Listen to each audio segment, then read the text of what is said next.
नमस्कार दोस्तों, हमारे देश का आज तक का सबसे बड़ा मुद्दा वोट चोरी का अगर इस बात में थोड़ी भी सच्चाई हुई तो हमारे देश की डेमोक्रेसी के लिए बहुत बड़ा कलंक होगा। आज तक का सबसे बड़ा कलंक मतलब आप वोट देने जा रहे हैं लेकिन आपकी वोट की कोई कीमत नहीं है। लेकिन एक बात हमें सोचने पर मजबूर कर दिया कि राहुल गांधी कह रहे हैं कि इलेक्शन कलेक्शन का डेटा हमें डिजिटल फॉर्म में नहीं दिया, मतलब रीडेबल फॉर्म में दिया कि जिसे आसानी से पढ़ा नहीं जा सकता। आखिर क्या है ये पूरा मामला, आखिर किसकी गलती है, आइए जानते हैं पूरा मामला आज की इस वीडियो में। 7 अगस्त जब से राहुल गांधी ने वोट चोरी का प्रूफ दिया तब से देखते हैं वास्तव में हुआ क्या था। राहुल गांधी ने कहा जो 1 लाख फर्जी वोट हैं ये 5 अलग अलग हिस्सों में हैं। पहला है डुप्लीकेट वोटर्स का, जिसमें इनका कहना था एक ही इंसान ने अलग अलग जगहों पे अपना वोट दिया। Number 2 fake and invalid address 40,000। तीसरा है bulk voters in single address 10,000 और चौथा है invalid photos 4,000। Misuse of form 6,33,692। अब किसी भी पार्टी के पास 41 डेज़ का टाइम था किसी भी ऑपरेशन को अंजाम देने का, यानी ये सारा डेटा था राहुल गांधी के पास। और 22 जनवरी 2024 के इलेक्शन कमीशन कर्नाटक वोट को पब्लिक कर दिया था, यानी ये कहना है इलेक्शन कमीशन ने उनको डेटा नहीं दिया, उनको RTI के तहत निकालना पड़ा। ये बात बिल्कुल फर्जी लगती है और इस बात को इलेक्शन कमीशन ने आकर ऑफिशियली बोल दिया है कि इलेक्शन अलाउंस हुए थे 16 मार्च 2024 को, यानी कांग्रेस के पास 8 अक्टूबर 2023 और 15 मार्च 2024 तक का पूरा समय था किसी ऑब्जेक्शन को अंजाम देने का। लेकिन कांग्रेस ने कोई भी रेस किया ही नहीं।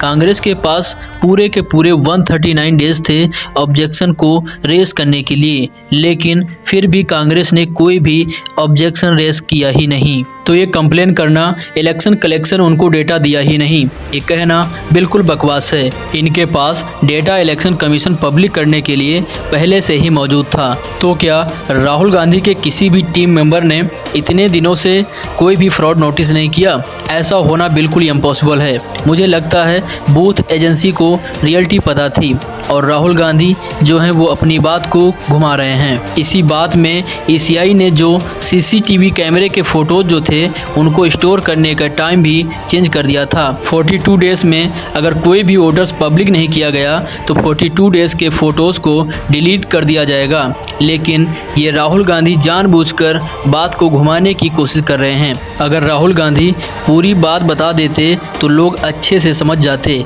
कहाँ पर क्या प्रॉब्लम हुई। हाँ, ये बात सच है कि जो राहुल गांधी कह रहे हैं ये जो 5 तरीके हैं ये बिल्कुल सही हैं, लेकिन जिस एंगल पर ये क्लेम कर रहे हैं 11,000 40,000, इसमें बहुत बड़ा मैसिव प्रॉब्लम है।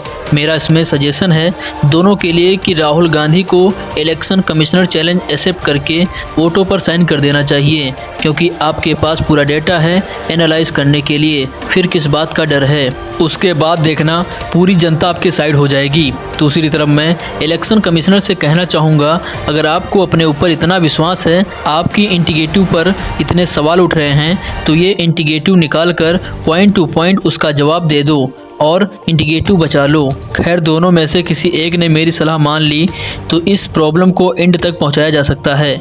अगर ऐसा नहीं हुआ तो जो बहुत बड़े इशू आते जाते हैं ये भी उन्हीं की तरह 15 दिन बाद ख़त्म हो जाएंगे और इस बात को भूल जाएंगे।